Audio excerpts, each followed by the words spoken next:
o vosso nome, venha a nós o vosso reino, seja feita a vossa vontade, assim na terra como no céu, assim na terra como no céu. O pão nosso de cada dia dai-nos hoje, ó Senhor. Perdoai as nossas dívidas, assim como perdoamos aos nossos devedores. Não deixeis cair em tentação, mas livrai-nos de todo o mal. Não deixeis cair em tentação, mas livrai-nos de todo o mal. Muito boa noite, meus caros irmãos, minhas caras irmãs. Que o Mestre Jesus ilumine os nossos caminhos, as nossas jornadas. Mais um programa de todas as segundas-feiras na Rádio Web Estação da Luz, com o programa Em Busca de Deus. E hoje temos a presença do nosso companheiro amigo do Movimento Espírita Brasileiro, Marcos de Mário, do Rio de Janeiro, escritor, educador, consultor e expositor, diretor cultural da Fundação Cristã Espírita Cultural Paulo de Tarso. Então, hoje teremos a presença do nosso digníssimo irmão, que vai falar sobre a idade da razão e o despertar do espírito. Esse vai ser o nosso diálogo, o nosso pensamento junto com esse grande colaborador do movimento espírita aqui no Brasil. Passo a palavra a Marcos para que Marcos possa fazer a sua apresentação. James, queridos amigos e amigas aqui da Web Rádio Estação da Luz, meu agradecimento por estar com vocês, pelo convite que gentilmente me foi feito, e que nós possamos, dentro das vibrações de amor e de paz do nosso Mestre Jesus, à luz do Espiritismo, podemos então desenvolver esse tema neste diálogo, neste bate-papo que vamos ter esta noite. Meu muito obrigado e um abraço a todos. Pois bem, Marcos, a idade da razão e o despertar do espírito. Eu estava fazendo uma nova leitura, não é, Marcos, do livro que eu considero um dos maiores clássicos da literatura espírita brasileira e, quiçá, do mundo, que é o livro do professor Herculano Pires, não é? E esse livro, O Espírito e o Tempo, não é? Esse livro, O Espírito e o Tempo, há uma citação no capítulo 2 que eu vou ler como uma introdução para que a gente possa ir aprofundando um dos pensamentos de Herculano Pires.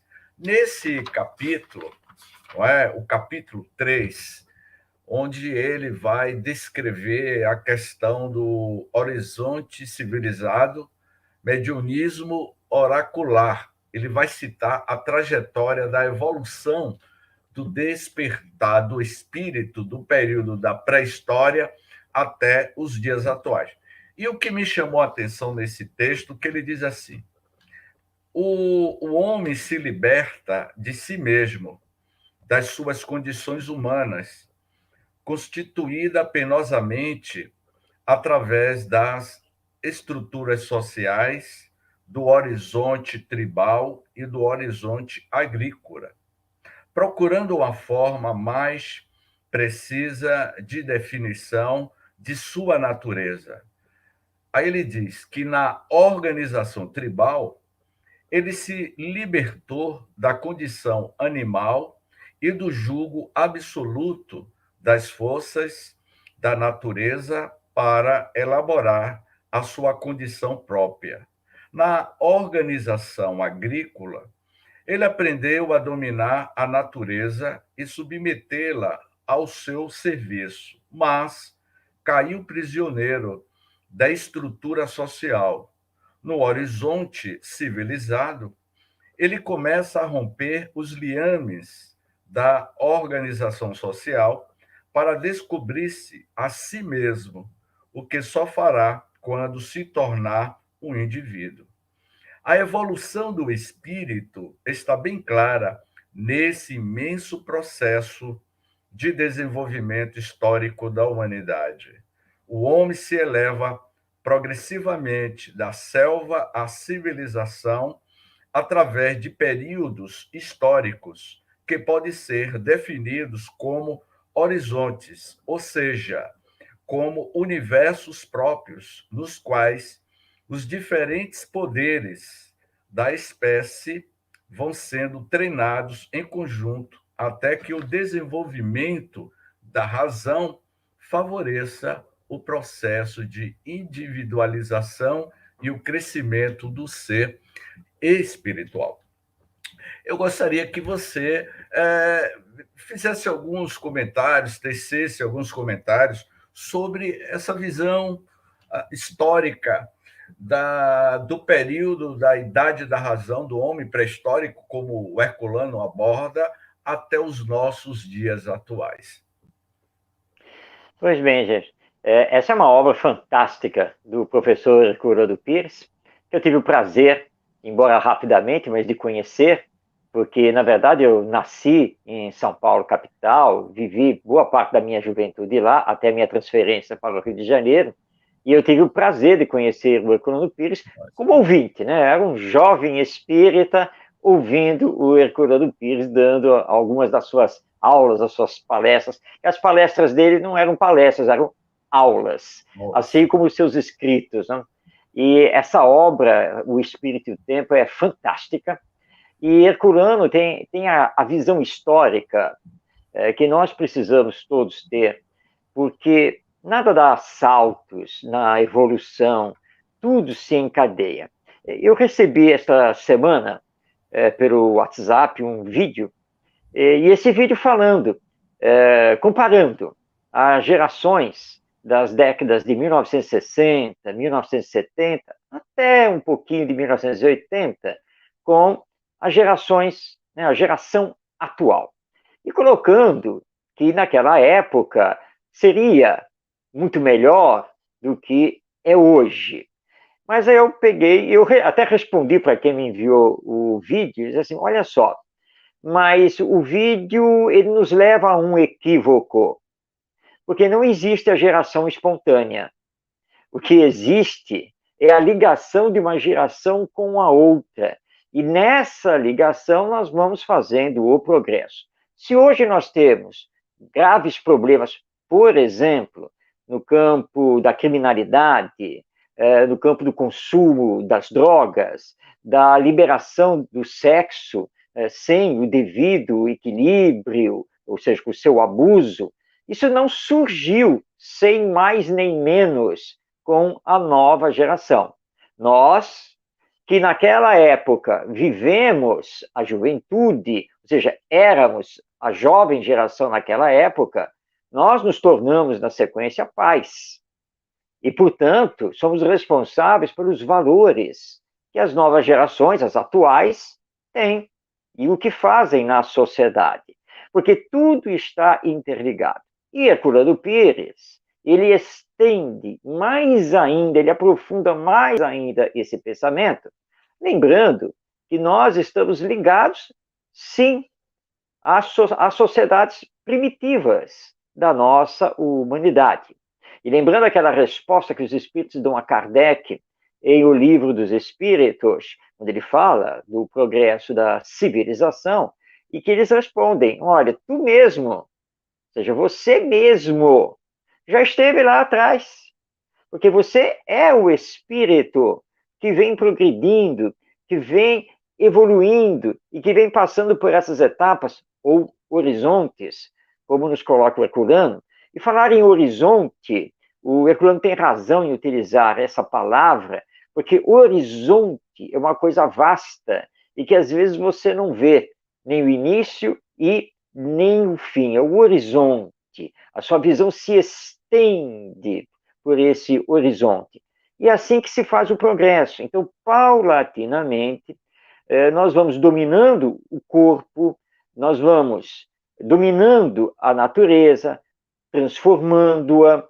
Nós vamos, então, com isso, realizando aprendizados, vamos desenvolvendo a nossa inteligência, ou seja, a nossa área cognitiva, vamos formar as primeiras estruturas sociais que vão se complexificando, ou seja, vão ficando mais complexas com o passar do tempo.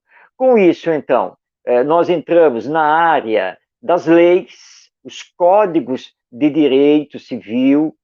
Vamos, então, começar a debater também as questões de ordem moral, porque a convivência numa sociedade nos exige isso. Então, paulatinamente, nós vamos nesse crescendo. E uma geração vai se unindo à outra, e não podemos esquecer da lei da reencarnação. Então, nós estivemos nessa fieira de horizontes, estivemos construindo, até chegarmos ao uso mais pleno da razão.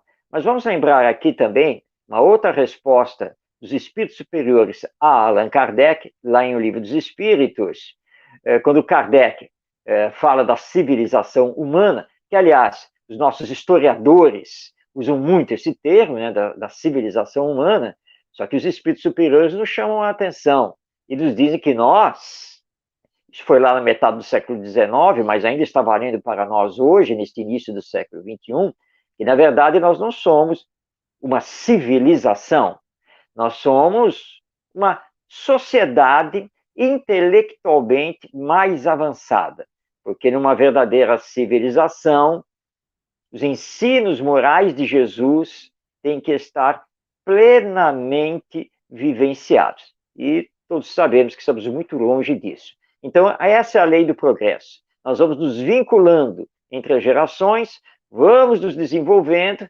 até conseguirmos nos estabelecer, não como seres orgânicos, finitos, mas como seres espirituais que nós somos e imortais.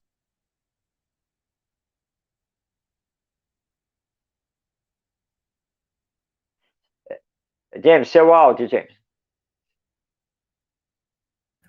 Certamente passaríamos a noite toda e emendaríamos com o programa de Marcos, aprofundando esta grande obra, mas quando você estava comentando, eu fiquei imaginando como era esse processo dos fenômenos do despertar do espírito no período da pré-história, que Herculano também comenta. Eu não sei se é o Herculano ou é o Hernani Guimarães Andrade, que fala sobre a questão da mediunidade, do despertar do espírito no período da pré-história. Então, a pergunta é, dentro dessa trajetória evolutiva da idade da razão, do ser espiritual na Terra, o homem pré-histórico ele já tinha essas percepções mediúnicas, Marcos? O que é que você poderia falar sobre isso? Não haveria como não ter, porque desde que somos seres humanos aqui na face da Terra, ou seja, espíritos, que começamos a encarnar aqui na Terra e, na sequência, a reencarnar, automaticamente nós estamos ligados à dimensão espiritual, de onde viemos, né? E estamos aqui na dimensão material. Portanto, o intercâmbio mediúnico, ele sempre houve. Claro, não nas bases racionais, científicas, como estudadas pelo Espiritismo. O Espiritismo é uma doutrina ainda jovem, surgida em 1857. Mas nós sempre tivemos essa ligação com o mundo dos espíritos, porque nós mesmos somos espíritos, e é da lei divina que aqui encarnados nunca sejamos abandonados. Então, a mediunidade, ela sempre existiu. Existiram as manifestações mediúnicas. Nós poderíamos dizer que nessa época recuada da humanidade, enquanto éramos nômades, depois começamos a ficar mais gregários, nos estabelecendo nas aldeias e assim por diante, nós podemos dizer que existia uma espécie de mediunismo, não a mediunidade propriamente dita, porque nós não tínhamos o desenvolvimento intelectual ainda desejável para compreender os fenômenos. Mas os fenômenos existiam e eles vão dar origem, paulatinamente, às mitologias das chamadas antigas civilizações. E mesmo a crença, a ligação de determinados fenômenos naturais com deuses, tudo isso nos leva também a esse sentido mediúnico da própria vida. Então, é claro, não vamos aqui imaginar que nós, lá da antiguidade, nos reunimos numa caverna para fazer reunião mediúnica, como conhecemos hoje. Não, absolutamente. Mas os fenômenos aconteciam, eles já existiam, e nós íamos procurando, então, explicá-los e utilizá-los, porque não tem como ser diferente, porque nós somos espíritos, nós estamos aqui reencarnados. Então, o nosso contato com o mundo espiritual e o contato do mundo espiritual conosco é natural, porque ele pertence à lei divina, portanto, já tínhamos sim isso naquela época. Ah, ótimo. Ele, dentro dessa trajetória, né, percebemos quando ele fala sobre a questão do horizonte agrícola e o animismo que ocorreu naquele período do antigo Egito, né, com os deuses Osíris, Ísis, Horus, não é?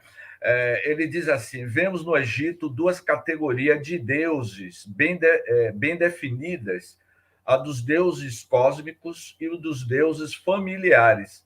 Na primeira encontramos a tríade familiar, constituída por Osíris, Ísis e Horus, com toda a sua corte de divindade consanguínea. Então, hoje, esses deuses não seriam, hoje, Marcos, os nossos benfeitores espirituais? Pois é, James. Veja como as coisas se ligam. Se nós estudarmos não apenas a antiga civilização egípcia, mas nos debruçarmos, por exemplo, na civilização babilônica, na persa, na grega antiga, o próprio Império Romano, nós vamos ver que todos eles tinham uma mitologia, todos tinham deuses, todos também consignavam os deuses, digamos assim, mais divinos, mais espirituais, assim como os deuses familiares. Isso vai sendo incorporado de civilização a civilização e é incorporado também pelo Império Romano.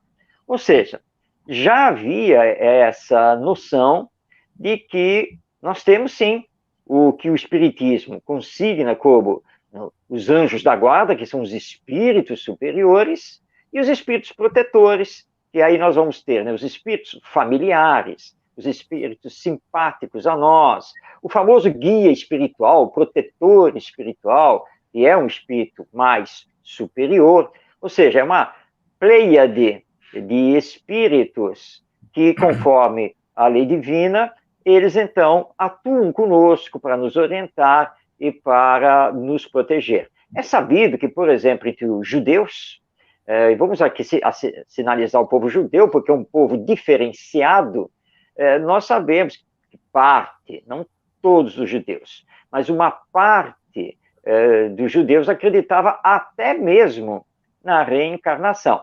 E se nós pegarmos Moisés, por exemplo, nós vamos ver que, está lá no Deuteronômio, que ele proibiu a comunicação com os mortos. Ora, ninguém proíbe o que não existe.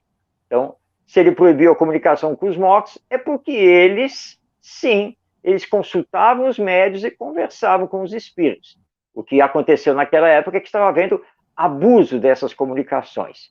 Vamos lembrar aqui a famosa cena do rei Saul com a pitonisa de Endor, em que ele vai lá naquela da noite procurar a pitonisa, porque ele mesmo, como rei, tinha proibido também as comunicações, mas ele precisava conversar com o seu braço direito, que havia desencarnado, então não teve jeito. Ele procurou a médium, e a médium não ficou, eu vou colocar aqui entre aspas o termo, né? Ela não ficou incorporada, ela não recebeu simplesmente a comunicação lá do nosso profeta, mas ele se materializa, ela cai em transe e ele se materializa. Então é muito significativo isso, que nós estamos vendo a mediunidade plenamente aplicada por todos esses povos da nossa antiguidade. Então as narrativas, o próprio estudo das mitologias, nos mostram então que eles conheciam a mediunidade, pelo menos entre os sacerdotes, né, pelo menos entre a elite, a utilizavam sim, e mantinham esse contato com os desencarnados. Ótimo. Aproveitando, parabenizando ao nosso querido Marcos, né, por um ano de programa Espiritismo e Educação, porque falar de educação, Herculano Pires e Hernani Guimarães, emendaríamos, Tavares, o programa um no outro. Mas você comentando, eu perguntaria sobre os arquétipos coletivos que o Herculano Pires fala sobre o mediunismo oracular. No momento que você estava fazendo as suas considerações, eu fiquei a pensar que existe os arquétipos coletivos, como ele diz assim, a transição do mediunismo coletivo, claramente representado nos oráculos, como você acabou de citar, não é? E nos antigos mistérios egípcios, babilônicos ou gregos, para o mediunismo individual. Mostra-nos a existência de grandes idealizações coletivas, que são uma espécie de sonhos da humanidade. Então, Marcos, me tira essa dúvida. Naquele período, existiam os arquétipos coletivos daquela época. E hoje, com o passar da evolução da civilização, das raças humanas, esse inconsciente coletivo vai mudando de padrão mental? Ah, sim, sim, claro, vai haver uma mudança, porque é a lei do progresso, né? Não há termos de comparação com a humanidade deste nosso século XXI com a humanidade, por exemplo, de 2.000, de 3.000 anos atrás, para nós pegarmos, então, tanto a civilização grega, egípcia, quanto a romana. Houve uma evolução muito grande, não apenas tecnológica, não apenas científica, mas houve uma evolução também intelectual e moral. Basta lembrar que naquela época era comum a defesa da honra e, portanto, você está liberado para matar o outro. Tá? E era considerado uma coisa comum.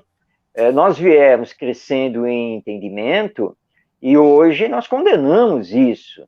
E nós entendemos com Jesus que, em verdade, é preciso amar o próximo como a nós mesmos. No campo da mediunidade, ou desse mediunismo que o nosso Herculano Pires coloca, houve também toda uma evolução.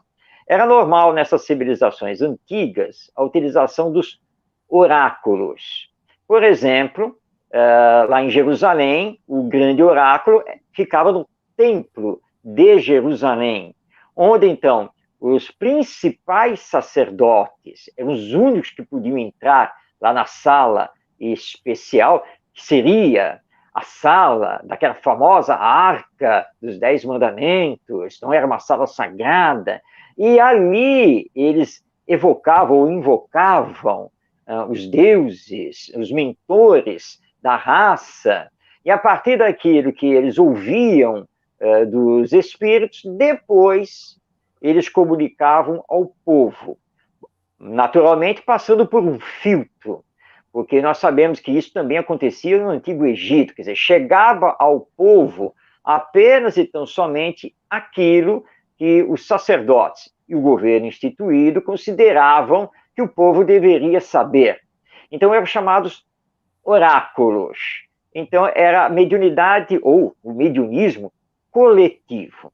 Com o avanço da nossa civilização e do nosso conhecimento, isso foi se tornando mais individual. Quer dizer, os médiums, que naquela época eram considerados pessoas especialíssimas, então chamadas de sacerdotisas, pitonisas e assim por diante, eles foram ficando mais comuns. Até chegarmos no século XIX, com o surgimento do Espiritismo, e aí nós vemos que nós não temos mais essa figura do oráculo sagrado.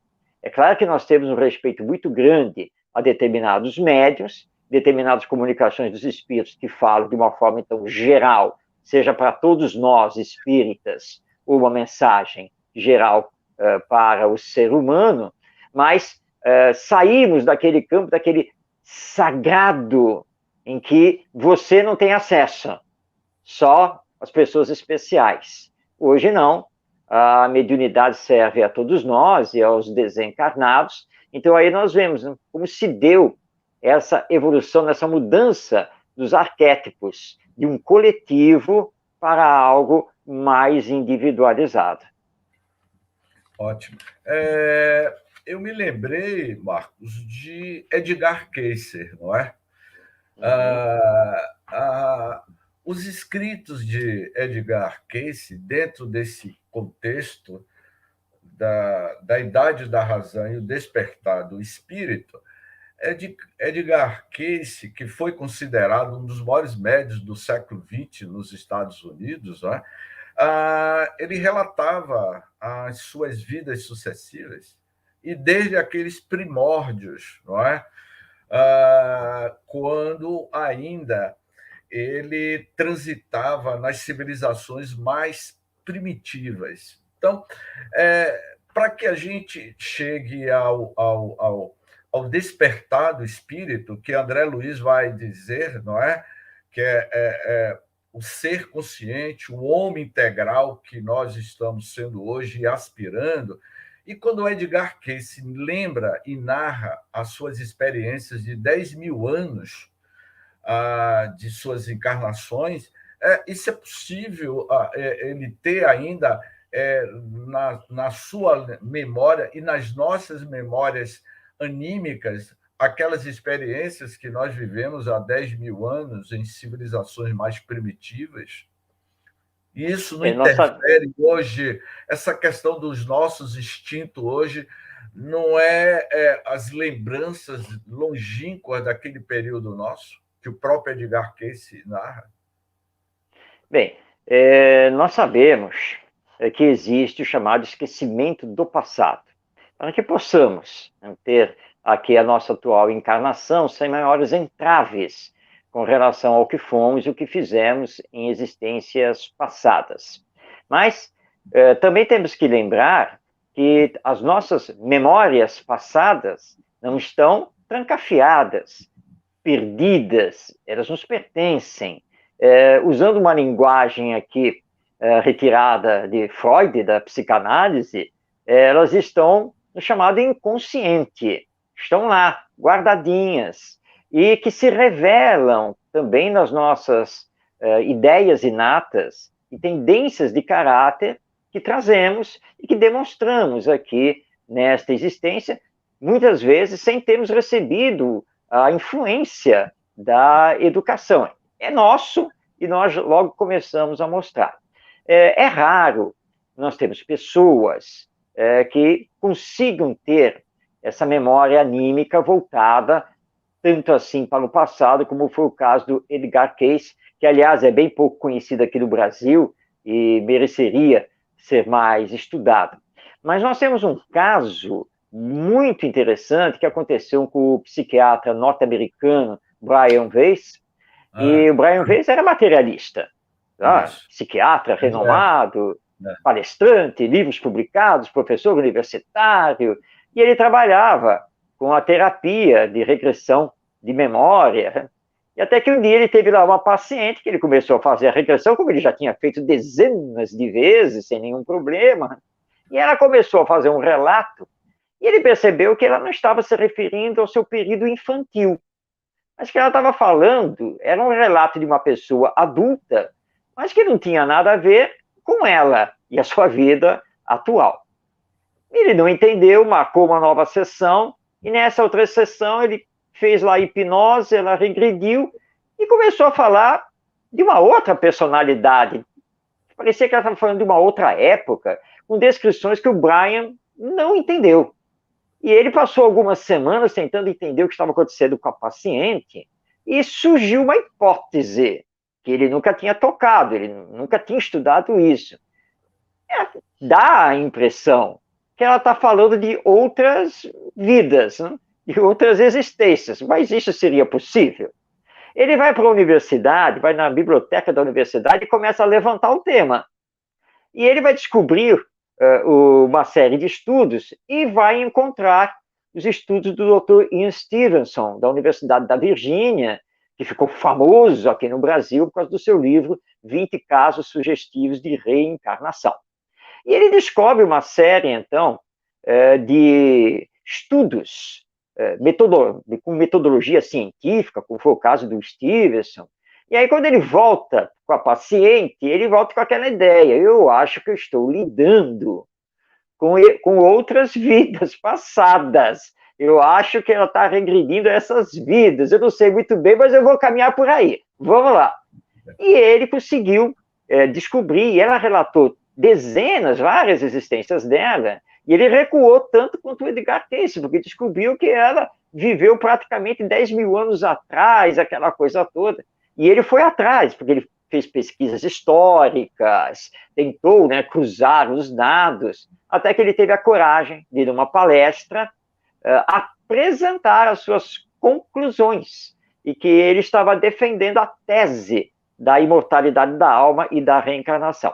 Como ele disse depois numa das suas obras, né, depois da palestra ele perdeu metade dos amigos e metade da comunidade científica, mas ele continuou. Mas são casos raros, porque normalmente nós não temos essa capacidade de conseguir voltar à nossa memória das existências passadas. Mas é possível, e tanto aconteceu com o Edgar Cayce, como aconteceu com essa paciente do psiquiatra norte-americano, o Brian Weiss. Então é possível, sim. Ótimo. Nós vamos voltar para Ian Stevenson, já que você tocou em Ian Stevenson, nós vamos tecer alguns comentários sobre Ian Stevenson. Mas, como você foi comentando, podemos dizer que o primeiro ser é o homem biológico da pré-história, o segundo ser, o homem teológico da antiguidade, o terceiro ser, o homem racional greco-romano, o quarto ser, o homem metafísico da Renascença, o quinto ser, o homem positivo da era científica, o sexto ser, o homem psicológico da era informacional, e o sétimo ser, o homem integral, que foi aquele professor, como é o nome dele? Dalmo Duque, que escreveu o livro Os Protótipos Humanos. E me chamou a atenção que quando ele cita o sétimo ser, o homem integral, ele vai dizer que esse homem integral é o ser da ética do pós-humano. Essa, vamos dizer assim, Marcos, que é uma das fases em que o Homo sapiens sapiens, o espírito encarnado nessa estrutura biológica, quando ele vai desenvolvendo essa autoconsciência do ser espiritual que ele no corpo físico, o desenvolvimento da ética, da moral, vai influenciando na estrutura biológica do ser humano ao longo dessa trajetória evolutiva? Sim, sim, com certeza. Nós ainda temos muito a conquistar nesse campo do desenvolvimento moral. Estamos muito longe que já poderíamos ter alcançado. Basta nós lembrarmos, né, que nós estamos no ano de 2021, o que significa que nós já temos o Evangelho há 2021 anos. E que se tivéssemos feito a opção por segui-lo, entendendo aqui que seguir o Evangelho é colocar em prática os ensinos morais do nosso Mestre Jesus, nós teríamos dado um salto no nosso progresso, tanto intelectual e principalmente moral. E com certeza, biologicamente, nós estaríamos mais espiritualizados, não estaríamos tão materializados, tão pesados como ainda estamos hoje. Nós sabemos que comunidades que se moralizam, que se espiritualizam, são comunidades mais leves, onde a solidariedade, a ética, a fraternidade estão à frente de demais colocações. Mas, infelizmente, nós não fizemos essa opção pelo Evangelho, pelo amor. Pelo contrário, né? Nós lutamos para adaptar as lições do Evangelho às nossas conveniências. E é por isso que ainda estamos às voltas com tanta injustiça, tanta dor, tanto sofrimento, que poderíamos já ter evitado. Nós somos seres integrais. Nós somos espíritos nesta experiência humana, material. Mas ainda não compreendemos isso. Nós insistimos em inverter isso, dizendo que nós somos os seres materiais que estão estudando a hipótese, o talvez, da existência da alma, porque ainda existe uma resistência muito grande.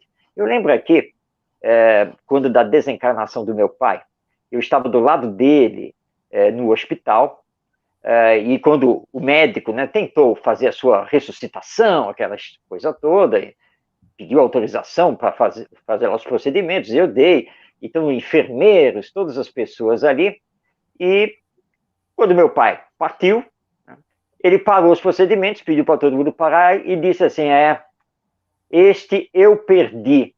Como eu estava do lado dele, olhei para ele e disse, não, doutor, o senhor não perdeu. Foi feita a vontade de Deus, está acima de nós. James, ele quase me expulsou do hospital, porque eu ousei falar de Deus lá dentro do hospital, na frente dele. Então, nós precisamos nos moralizar, nos espiritualizar, e nós precisamos, na verdade, controlar os nossos desejos, os nossos impulsos, porque nós não somos o corpo. Claro que alguém que está aí nos acompanhando já deve estar pensando, mas isso não é nada fácil. Sim, o Espiritismo não diz que isso seja fácil. Se fosse fácil, nós já teríamos feito. Mas o Espiritismo nos mostra o caminho e diz para nós, olha, pode ser difícil, mas não é impossível, porque você tem em si as forças divinas, o potencial divino para essa realização de ordem espiritual. Então, precisamos acionar a nossa força de vontade. Viveremos muito melhor e teremos muito menos dor, muito menos sofrimento com a nossa moralização. Ótimo. Eu só vou fazer mais 2 comentários, que é o tempo que encerramos o programa. Um dos comentários, em cima do que você citou, Dr. Ian Stevenson, não é? Com o livro 20 Casos Sugestivos de Reencarnação. Marcos, eu tive o prazer, nos anos 90, de trocar algumas ideias com o Dr. Ian Stevenson em espanhol, não é? Ele falava espanhol, porque eu não domino a língua inglesa, mas eu ligava para ele lá para a Universidade da Virgínia, e eu conheci o Dr. Ian Stevenson através de Hernani Guimarães Andrade, que me deu o contato dele. Tanto eu conversava com o professor Hernani Guimarães Andrade e Dr. Ian Stevenson, e ambos iriam me dizer, isso na metade da década de 90, que era uma questão de tempo, que as grandes universidades teriam disciplinas no campo das ciências para demonstrar a imortalidade da alma. E nenhuma dessas conversas que eu tive com o Dr. Ian Stevenson, ele me mandou um livro em inglês, que em português é Reencarnação e Biologia, onde a reencarnação e a biologia se intersectam. É um livro que tem fotos onde ele mostra marcas de nascença, não é? E pelo o livro que eu li e pelas obras que eu li do Ian Stevenson, ele de fato mostrava, através das marcas de nascença, evidência científica da reencarnação. Mas me parece que ele se batia num grande paredão, que é a questão da ética, não é? Da ética espiritual. E recentemente foi publicado aí no Netflix sobre reencarnação, que são 10 capítulos, e há um momento que fala das pesquisas de Stevenson. Você diria que hoje a não aceitação de alguns acadêmicos, como Ian Stevenson, não é? Que deu uma grande contribuição, mas às vezes ele se barrava nessa questão ética, e que Pietro Baldi, ao escrever o livro Princípios de uma Nova Ética, ele vai dizer que o problema da humanidade, desses pensadores, de não aceitar a imortalidade da alma, do espírito, é uma questão ética. É isso mesmo?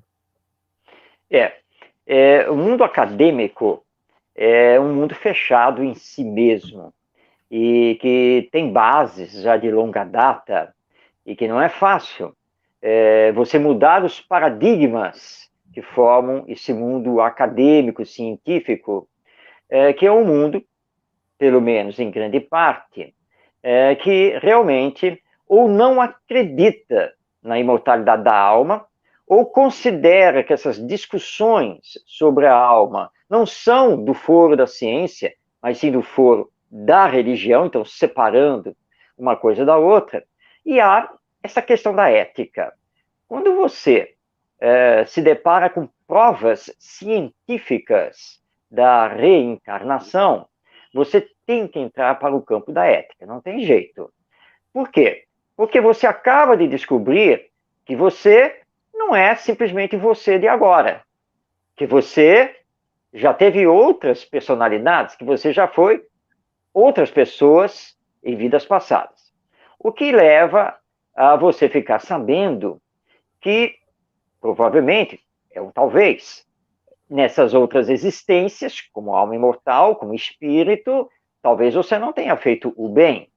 Talvez você ainda tenha coisas a reparar em relação a esse passado. E aí você entra num outro dilema, porque você tem que responder agora à luz da imortalidade da alma e da reencarnação, por que você está aqui? Qual é a finalidade da sua existência? Por que você está novamente encarnado? É para fazer exatamente o quê? E aí você começa a descortinar uma nova lei divina, ou melhor dizendo, você começa a descobrir verdadeiramente a lei divina.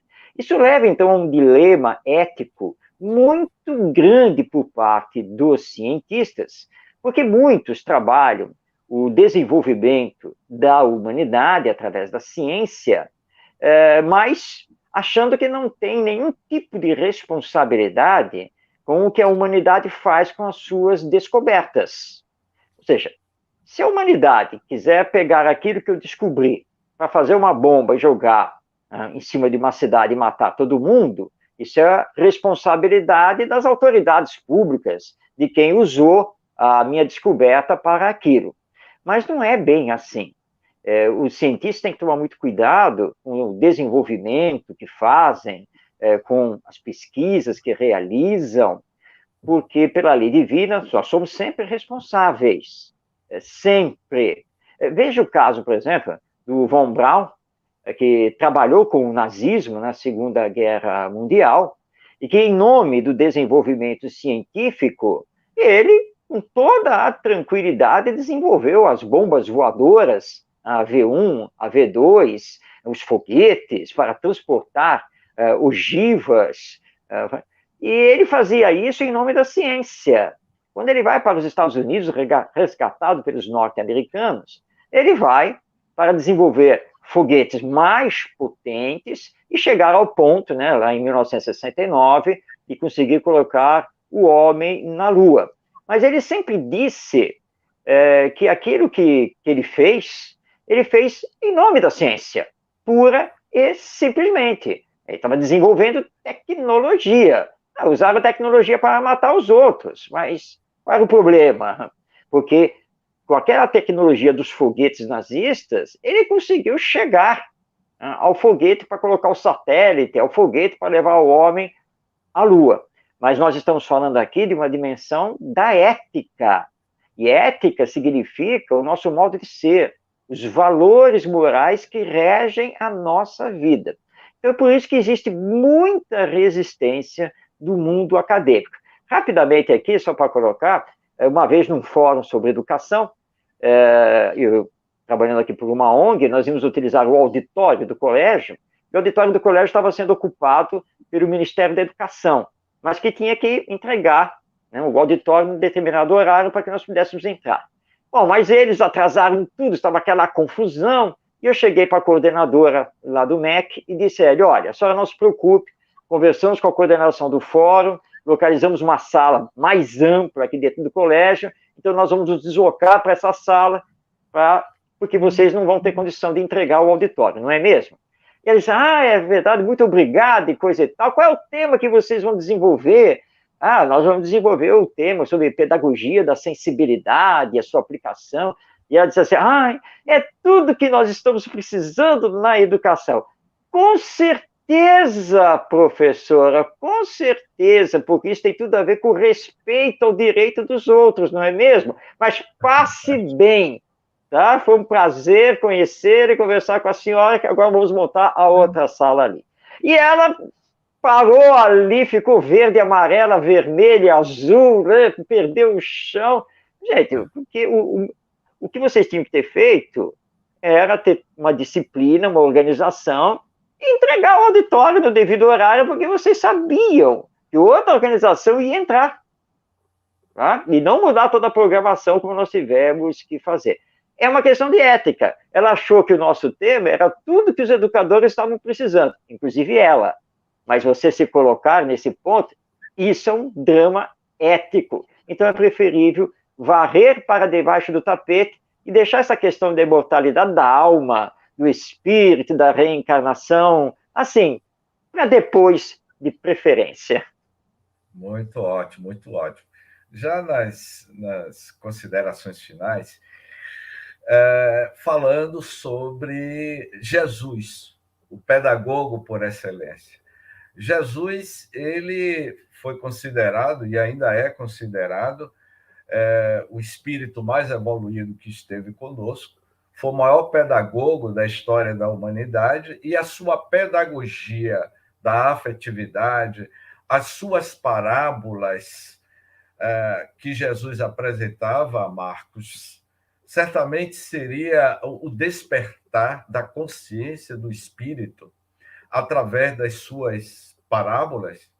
Eu sempre comento que as parábolas ela têm um valor terapêutico. Essas parábolas certamente veio para impulsionar o despertar do espírito. O que é que você poderia me falar sobre a pedagogia da educação do Cristo para a evolução do espírito na Terra? Bom, esse é um assunto vasto. Eu tenho um livro dedicado, eu tenho 2 livros dedicados a Jesus como educador, que é o livro Educação com o Cristo, que é o lançamento da Federação Espírita do Estado de Goiás, e o livro Jesus, o maior educador da humanidade, que é um lançamento digital pela Amazon. Sem dúvida, quando nós compreendemos Jesus como o grande educador, quando compreendermos os seus princípios educacionais, a sua metodologia de ensino, nós vamos fazer não apenas uma transformação, mas uma revolução na educação, tanto na família quanto na escola. Jesus nos trouxe o maior pilar da educação, o pilar essencial da educação, que é o amor. Quando ele colocou, amai-vos uns aos outros. E aí, ele ligou, ou linkou, para usarmos uma linguagem bem atual, né, com um outro ensino para que nós não nos enganássemos na aplicação pedagógica do amor. Qual é esse grande ensino? Que é a regra de ouro da educação. Todos nós precisamos aprender a fazer ao outro somente aquilo que desejamos que o outro nos faça. O Emmanuel, através do Chico Xavier, ele ainda vai além, porque ele afirma que, na verdade, o entendimento dessa frase de Jesus é: precisamos aprender a fazer ao outro todo o bem que gostaríamos que o outro nos fizesse. Porque o amor ao próximo vai nos levar a isso, né? A prática do bem. Hoje, as escolas e mesmo as famílias, né, ensinam muitas coisas às crianças e aos jovens. E não estamos aqui dizendo que tudo que se ensina não é importante, mas não se ensina o essencial. E essas minhas palavras, na verdade, já foram palavras de Leon Denis, no início do século XX. Não se ensina o essencial, que é a nossa espiritualidade, que é sabermos viver através da ética, das virtudes. Não se faz a preparação para a vida, mas não simplesmente esta vida do nascer, viver e morrer, mas a vida que se estende através da imortalidade da alma. E Jesus veio trazer tudo isso. Por isso ele aceitou o título de mestre, somente esse título, porque ele veio representar Deus aqui na Terra, conosco, justamente para nos dizer: olha, vocês precisam se amar, porque todos vocês são filhos de Deus, todos nós somos irmãos. E é o amor que vai fazer com que vocês conquistem o reino dos céus, que, à luz do Espiritismo, nós compreendemos como a felicidade do ser integral e espiritual que todos nós somos. Jesus não pertence simplesmente ao meio religioso cristão. Jesus é universal. Jesus é atemporal, porque ele é de todos os tempos. Quando colocarmos Jesus na educação, nós vamos, finalmente, realizarmos a educação naquilo que verdadeiramente ela é. Ou seja, a educação existe para desenvolver harmonicamente, equilibradamente, todo o potencial do espírito, ou seja, nas áreas cognitiva e também emocional, visando a plenitude desse espírito. E foi justamente isso que Jesus nos apresentou. Ótimo. Então, você diria, em cima dos seus estudos, que a educação apresentada por Jesus, essa educação, vamos dizer assim, que a doutrina espírita é o cristianismo redivivo, não é? Então, a doutrina espírita ela é atemporal porque uma das bases dos pilares da doutrina espírita é a educação do ser. Então, a doutrina espírita é atemporal? Sem dúvida, não temos nenhuma dúvida quanto a isso. E para aqueles que dizem que Allan Kardec é da metade do século XIX, né, e que talvez as suas obras tenham que ser revisadas, nós solicitamos aos que falam isso que, por favor, por A mais B, mostrem para nós onde Kardec poderia ter estado em erro, onde teria que ser feita essa revisão. Isso nunca foi feito. Agora, o que nós entendemos, claro, as obras são da metade do século XIX. Alguns tipos de exemplos que Allan Kardec utilizou, nós podemos fazer notas elucidativas de rodapé, apenas para mostrar que, tecnologicamente, hoje, se ele escrevesse hoje, ele não daria o telégrafo como exemplo. Claro, porque hoje nós temos a internet. Mas é só isso, porque a nossa ciência só vem provando cada vez mais o acerto de Allan Kardec e dos espíritos superiores. E como nós resgatamos o Evangelho em espírito e verdade, o Espiritismo é atemporal. Não quer dizer que ele vá substituir todas as religiões, todas as doutrinas. Não. Os próprios espíritos superiores são muito claros em relação a isso. No futuro, o encontro dos seres humanos será com a verdade. Cada um na sua trajetória, no seu caminho, mas todas as doutrinas vão convergir para a verdade do espírito imortal, integral, que todos nós somos. E é isso que vai acontecer. Ótimo. Um comentário, Marcos. O livro A Gênese, o capítulo 6, Uranografia Geral, que é a descrição do universo, é todo um capítulo que tem como orientação o espírito de Galileu Galilei, que foi astrônomo na Itália. E a gente vê lá algumas citações de Galileu que, na realidade, ele está falando de matéria escura e de energia escura. Está falando de buracos negros, está falando de campos gravitacionais, está tudo lá no capítulo do livro A Gênese, que trata de uranografia, que é descrição do universo. Então, o livro A Gênese é um tratado de cosmologia e astrofísica. Então, quando você pega todos aqueles 18 capítulos e contextualiza para a cosmologia moderna, os espíritos, junto com Kardec e outros astrônomos, como Camille Flammarion, eles já falavam de campos gravitacionais, de universos paralelos, mas não há linguagem, não é? Então, certamente continuará sendo atemporal. Agora, para encerrar, uma pergunta bem objetiva do professor Ney Lobo. O homem é educável, Marcos? Querido Ney Lobo, fomos muito amigos, trocamos tantas informações e conversas. Educável e reeducável, todos nós somos. Tá? Não importa a condição em que estejamos aqui na Terra, nesta atual existência. Nós somos espíritos imortais, não somos o corpo. E mesmo na situação de um corpo que não nos permita a manifestação, mas é só o corpo, não é o espírito. E aquilo que nós doarmos a ele, nas cargas afetivas, de cuidados, o espírito vai levar com ele no seu processo de educação. Então, sim, nós somos sempre educáveis e reeducáveis até chegarmos à nossa perfeição. Muito bom. Meus queridos amigos, ótimo programa de hoje, com a participação do nosso digníssimo amigo, professor Marcos de Mário, não é? A idade da razão e o despertar do espírito. Agradecemos desde já a presença do nosso companheiro Marcos e parabenizando pelo seu programa da Rádio Web Estação da Luz, que está ao ar ao ano, Espiritismo e Educação, não é? Então eu passo, Marcos, para você fazer as suas considerações finais e vamos passar aí para o Tavares.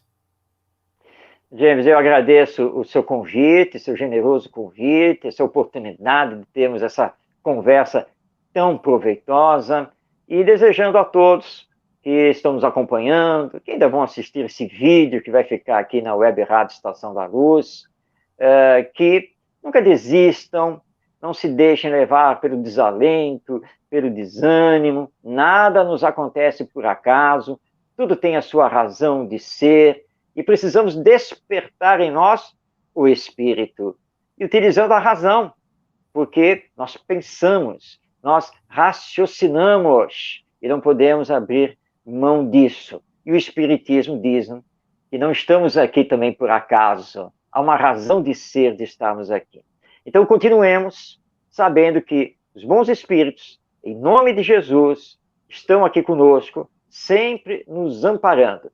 Nos moralizemos, nos espiritualizemos, tentemos, com toda a nossa força, amar o nosso próximo e fazer o bem, porque essas são as senhas para sermos, de fato, felizes. Meu muito obrigado paz em todos os corações. Grande abraço a todos. Muito obrigado, Marcos, a todos os companheiros que seguem a Rádio Web Estação da Luz, aos nossos companheiros que estão sempre seguindo o nosso programa. Então, eu passo agora para o nosso amigo Tavares, para que ele possa encerrar o nosso programa. É com você, Tavares. Boa noite, meu amigo Marcos Demário. Parabéns nessa data querida, muitas felicidades e muitos anos de vida para você e para o meu amigo Ronaldo. Tenho um grande apreço pelo trabalho que você realiza, não só na Web Rádio, mas acompanho o seu trabalho em diversas áreas do espiritismo e da educação. Por isso, parabéns. Mais um ou dois professores do naipe de você e do Ronaldo tentaram uma solução nesse problema de educação no Brasil. Mas, por enquanto, vamos remar. Vamos plantar, né? Porque um dia alguém vai colher, com certeza. Mas antes da colheita, eu quero falar aqui de uma estreia, inclusive, Marcos, que tem muito a ver com a educação, porque era um sonho antigo e ele veio do frio do Rio Grande do Sul, mais precisamente de Santa Cruz do Sul. As meninas Rosângela e Isabel, quinta-feira agora, dia 18, certo? A partir das 17 horas, vão estrear o programa Amiguinhos de Jesus. O tema do primeiro programa é Conhecendo os Amiguinhos de Jesus. E o programa, a base desse programa é justamente a evangelização infantil, certo? A evangelização espírita infantil, lógico, também vai ali partir para os jovens de uma forma geral. Então, elas fizeram já o primeiro piloto, ficou fantástico, lindo, divino e muito maravilhoso. Então, essa é a estreia.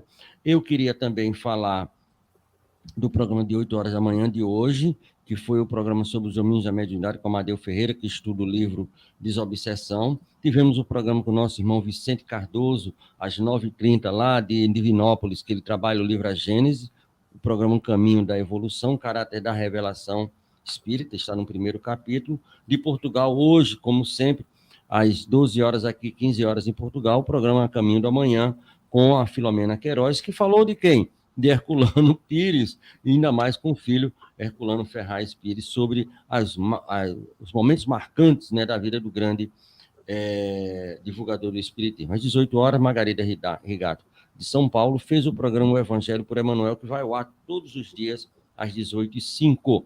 Estamos agora vivenciando o programa Em Busca de Deus, A Idade da Razão, o Despertar do Espírito, com Jaime Ney de Salvador, convidado todo especial, Marcos Demário, do Rio de Janeiro. Daqui a pouco ele troca de camisa e vem fazer o seu programa Jesus, o maior educador da humanidade. A dupla dinâmica do Rio de Janeiro, Marcos Demário e Ronaldo Gomes, dentro do programa Espiritismo e Educação. Eu também quero fazer um convite especial, e você deve conhecê-lo muito bem. Domingo próximo, a partir das 10 horas da manhã aqui, no Brasil, 13 horas em Portugal, nós teremos uma Estação da Luz Extra, que vai contar com a participação da Filomena Queiroz de Lisboa, Portugal, e de Eduardo Araújo, do Rio de Janeiro, inclusive da Rádio Rio de Janeiro, completou agora 50 anos, perda de pessoas amadas. Então, vai ser 2 horas de programa, justamente com esse tema. Inclusive, a própria Filomena passou justamente por essa possibilidade com o filho dela, que partiu antes do momento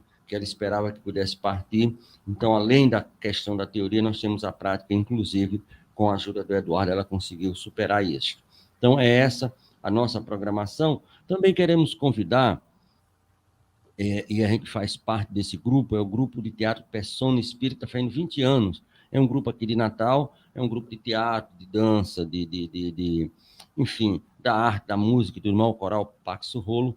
Inclusive, nossa filha faz parte desse grupo de teatro Espírita Persona, estão fazendo 20 anos, e agora, dia 21, né, sábado próximo, às 16 horas, vão ter um programa justamente abrindo o baú de história nesses 20 anos que o grupo Persona, que já viajou quase todo o Brasil, divulgando o espiritismo através das artes cênicas. Então, são essas as nossas divulgações, e aqui a Ana Queiroz, de Portugal, a Filomena e a Luciana mandam beijinhos e abraços para você, meu amigo Marcos, e meu querido amigo James Ney, de Salvador. Muito obrigado, e faça a finalização. E muito obrigado por permitir que a gente divulgue a nossa web rádio aqui no seu programa, meu querido. Muito obrigado, Luiz e sucesso para você sempre. Muito obrigado aos nossos companheiros. Agradeço mais uma vez a presença do nosso querido e digníssimo amigo Marcos de Mário, a todos os ouvintes. Que Jesus esteja sempre sendo a nossa bússola de orientação pelos caminhos da vida. Gratidão a todos e até a próxima semana. Um forte abraço, Marcos. Muito obrigado, igualmente.